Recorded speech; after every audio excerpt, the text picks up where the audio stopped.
विद्यार्थी मित्रों muse YouTube channel में आपनु फरीथी स्वागत करूँ छूँ। विद्यार्थी मित्रों આપણે પહેલાંના લેક્ચરમાં અફળદ્રુપતા અને વંધ્યતા વિશેના વિવિધ પાસાઓની વાત કરી હતી કે કઈ રીતના ભારત તથા વિશ્વમાં જે દંપતીઓ રહ્યા એ અફળદ્રુપતા વંધ્યતાનો સામનો કરે છે કે સંતતિને જન્મ આપવા માટે સક્ષમ નથી। તો મેં તમને છેલ્લા લેક્ચરમાં એ પણ વાત કરી હતી કે આનો ઇલાજ છે।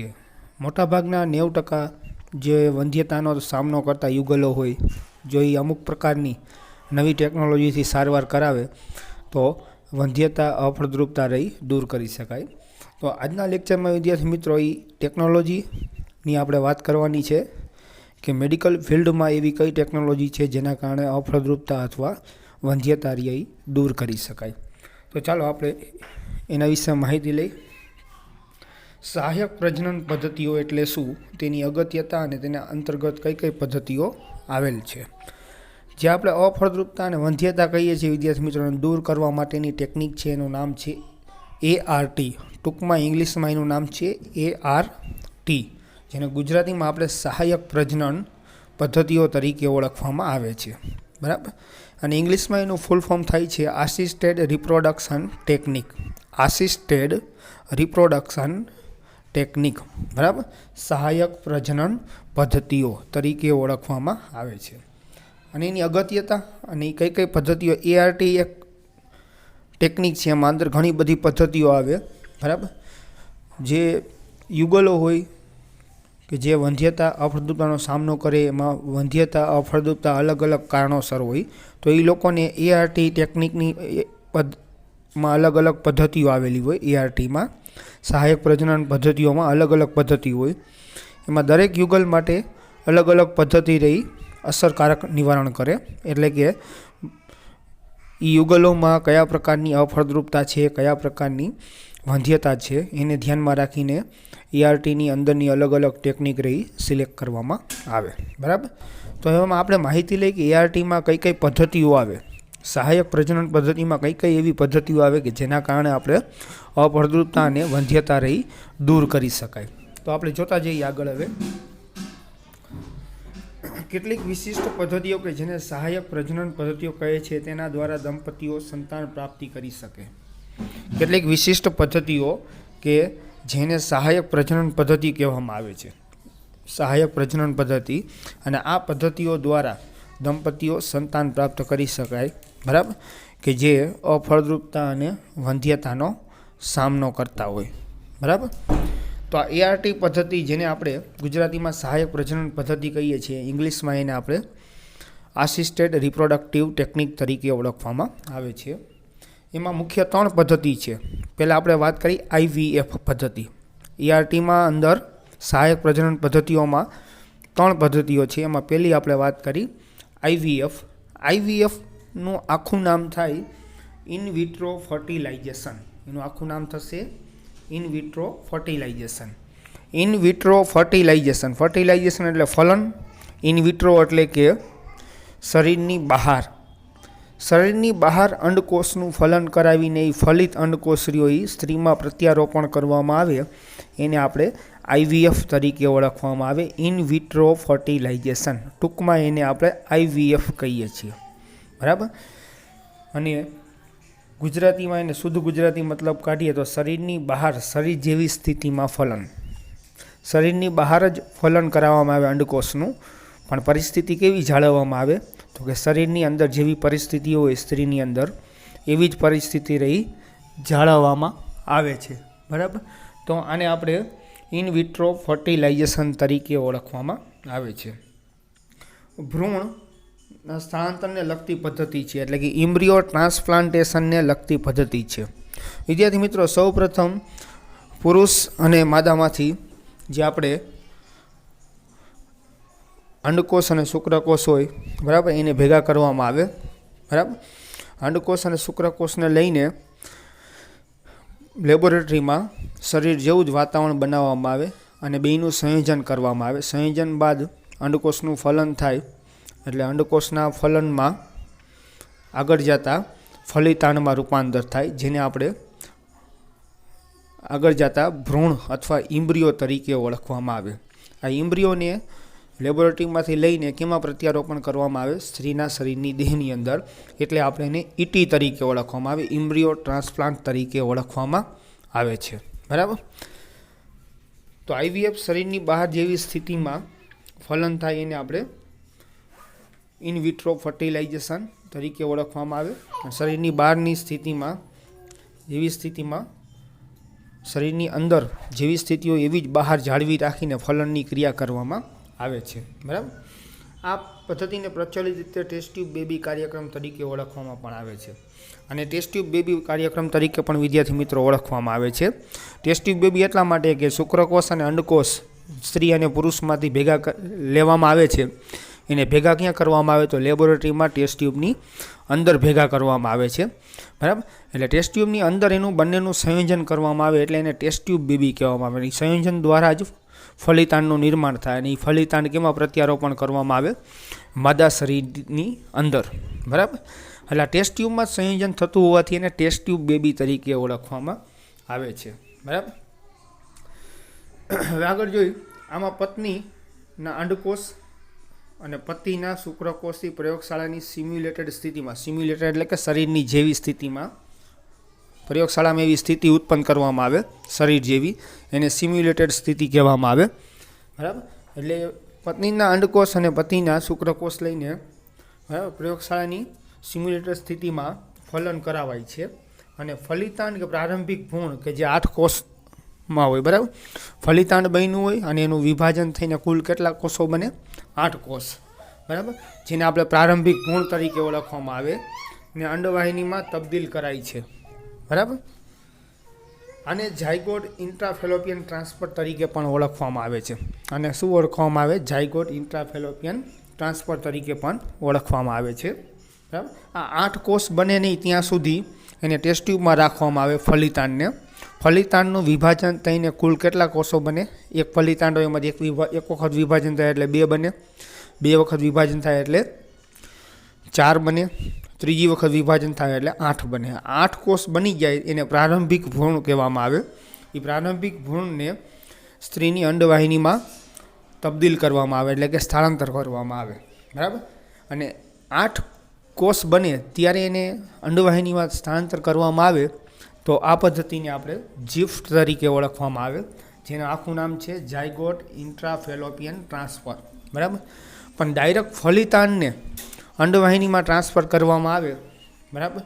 તો એને આપણે આઈવીએફ તરીકે ઓળખવામાં આવે. તો એને આઈવીએફ એટલે કે ઇન વિટ્રો ફર્ટિલાઇઝેશન. પણ ફલિતાંડ બની ગયું ટેસ્ટ ટ્યુબમાં શુક્રકોષ અને અંડકોષના સંયોજનથી, અને એ ફલિતાંડ બાદ કુલ 8 કોષો બન્યા, એનું વિભાજન થઈને ફલિતાંડનું કુલ 8 કોષ બન્યા, અને એ 8 કોષને સ્ત્રીની અંડવાહિનીમાં ટ્રાન્સફર કરવામાં આવે તો એને આપણે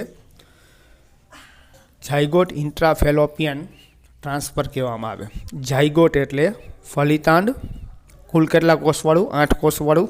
બરાબર. ઇન્ટ્રાફેલોપિયન એટલે કે અંડવાહિનીની અંદર, ફેલોપિયનનું ગુજરાતી થાય અંડવાહિની, ઇન્ટ્રા એટલે અંદર, ઇન્ટ્રાફેલોપિયન ટ્રાન્સફર. બરાબર. 8 કોષીય જે ભ્રૂણ બન્યું છે, જે ફલિતાંડ બન્યું છે, એને અંડવાહિનીની અંદર ટ્રાન્સફર થતું હોવાથી એને ઝાયગોટ ઇન્ટ્રાફેલોપિયન ટ્રાન્સફર કહેવામાં આવે છે, જેને જિફ્ટ તરીકે ટૂંકમાં ઓળખવામાં આવે છે. બરાબર. આ 8 કોષથી વધુ કોષો ધરાવતા ભ્રૂણ હોય તો આગળ વિકાસ પૂર્ણ કરવા તેને કેમાં ટ્રાન્સફર કરવામાં આવે? ગર્ભાશયમાં સ્થાનાંતરિત કરવામાં આવે છે. બરાબર. આને આંતરગર્ભાશય સ્થાનાંતર કહેવામાં આવે. હવે જો 8 કોષથી ફલિતાંડ રહ્યું, 8 કોષ સુધીથી વધી ગયું, 8 કોષથી એમાં ફલિતાંડમાં વધારે કોષ થઈ ગયા વિભાજન થઈને, તો પછી આ 8 કોષથી વધારે કોષ થઈ ગયેલો ભ્રૂણ હોય. બરાબર. એનો વિકાસ પૂર્ણ કરવા માટે એને અંડવાહિનીને બદલે કેમાં સ્થાનાંતર કરવામાં આવે? ગર્ભાશયમાં, સ્ત્રીના ગર્ભાશયમાં સ્થાનાંતર કરવામાં આવે. તો પછી આને જિફ્ટ ન કહેવાય, તો આને કહેવાય આંતરગર્ભાશય સ્થાનાંતર કહેવામાં આવે, જેને ઇંગ્લિશમાં આપણે આઈયુટી કહેવામાં આવે. આખું નામ થાય ઇન્ટ્રાયુટેરિયન ટ્રાન્સફર. ઇન્ટ્રાયુટેરિયન ટ્રાન્સફર. યુટેરિયન એટલે ગર્ભાશય. બરાબર. અને ઇન્ટ્રા એટલે ગર્ભાશયની અંદર થતું ટ્રાન્સફર. એટલે આ ખાસ વાત યાદ રાખજો કે 8 કોષથી વધારે ફલિતાંડનું વિભાજન થઈ ગયું હોય માની લો 10, 15, 16 બરાબર કે 20 કોષ થઈ ગયા હોય ફલિતાંડમાં, 20 કોષ ટોટલ થઈ ગયા હોય, ટૂંકમાં 8 કોષથી વધારે થઈ ગયા હોય તો પછી એને અંડવાહિનીમાં ટ્રાન્સફર કરવાને બદલે ક્યાં ટ્રાન્સફર કરવામાં આવે? તો એને આપણે ગર્ભાશયમાં ટ્રાન્સફર કરવામાં આવે છે બરાબર. તો આ પદ્ધતિને આપણે ઇન્ટ્રાયુટેરિયન ટ્રાન્સફર IUT, ગુજરાતીમાં આપણે એને આંતરગર્ભાશય સ્થાનાંતર તરીકે ઓળખવામાં આવે છે બરાબર. તે ઇન વિવો ફલન સ્ત્રીના શરીરમાં જનન કોષોનું સંયોજનથી બનતા ભ્રૂણને પણ સ્થાનાંતર માટે ઉપયોગમાં લેવાય છે. એટલે કેટલીક વખત આ IVFમાં ઇન વિટ્રો ફર્ટિલાઇઝેશનમાં સ્ત્રીના જે અંડવાહિની હોય એમાં અંડકોષ તો પહેલેથી હાજર જ હોય બરાબર. શુક્રકોષરીઓ દાખલ કરવામાં આવે અંડવાહિનીમાં સિરિંજ દ્વારા બરાબર. તો હવે ફલન રીવ ક્યાં થશે? તો માદા શરીરની અંદર થશે બરાબર. શુક્રકોષરીઓ ક્યાં દાખલ કરવામાં આવે? સ્ત્રીની અંડવાહિનીમાં. અને સ્ત્રીની અંડવાહિનીમાં પહેલેથી જ અંડકોષ તો હાજર જ હશે. તો ફલનની ક્રિયા ક્યાં થશે? તો કે અંડવાહિનીમાં થશે.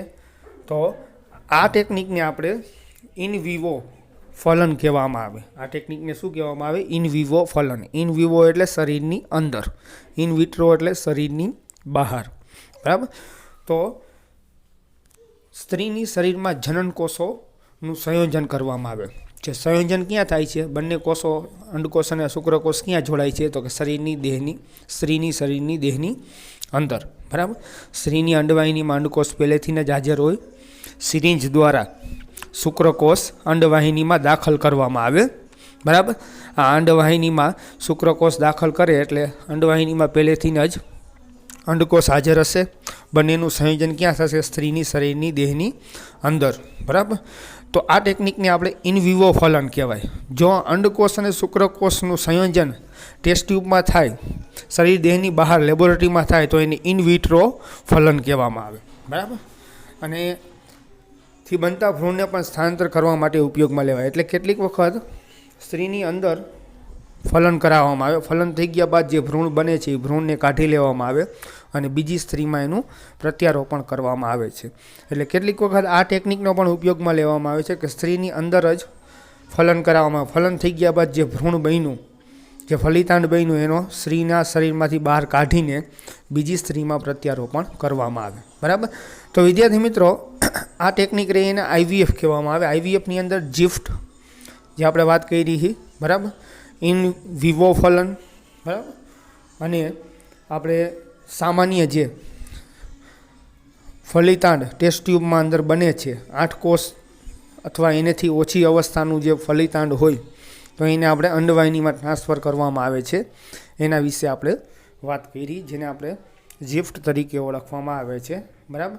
અને 8 કોષથી વધુ હોય બરાબર ફલિતાંડ તો એને ક્યાં ટ્રાન્સફર કરવામાં આવે? ગર્ભાશયમાં, જેને IUT કહેવામાં આવે, આંતરગર્ભાશય સ્થાનાંતર કહેવામાં આવે છે બરાબર.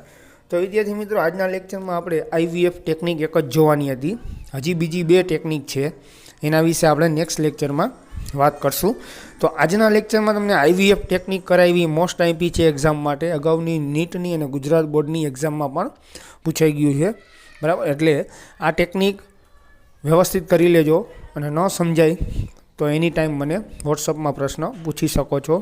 અને આજના લેક્ચરમાં જે આપણે ART સહાયક પ્રજનન પદ્ધતિઓમાં પહેલી પદ્ધતિ જોઈ IVF ઇન વિટ્રો ફર્ટિલાઇઝેશન. આ પદ્ધતિમાં પણ આપણે અંડવાહિનીમાં ટ્રાન્સફર, જેને આપણે જિફ્ટ તરીકે ઓળખવામાં આવે, ત્યારબાદ આપણે ગર્ભાશયમાં ટ્રાન્સફર, જેને IUT કહેવામાં આવે, અને ત્યારબાદ આપણે સ્ત્રીની શરીરની અંદર ફલન કરીને જે ભ્રૂણ બને છે ભ્રૂણને કાઢીને બીજી સ્ત્રીમાં પ્રત્યારોપણ કરવામાં આવે, જેને ઇન વિવો ફલન કહેવામાં આવે બરાબર. ફલન શરીરની દેહની અંદર થાય પણ વિકાસ બીજી સ્ત્રીમાં થાય બરાબર. તો એને ઇન વિવો ફલન કહેવામાં આવે. આના વિશે આપણે વાત કરી. તો આજનો વિડીયો જે આપણે ઇન વિટ્રો ફર્ટિલાઇઝેશન સહાયક પ્રજનન પદ્ધતિઓમાં આપણે પહેલી પદ્ધતિ IVF જોઈ, એના વિશે સંપૂર્ણ માહિતી લીધી. આનો વિડીયો જે દિવસે અપલોડ થાય તે દિવસે આ IVF ટેકનિક રહી 3 વખત હોમવર્કમાં લખીને સાંજ સુધીમાં મને તે દિવસે મોકલી આપવું બરાબર. તો વિદ્યાર્થી મિત્રો, હવે આપણે નેક્સ્ટ લેક્ચરમાં મળશું. Thank you.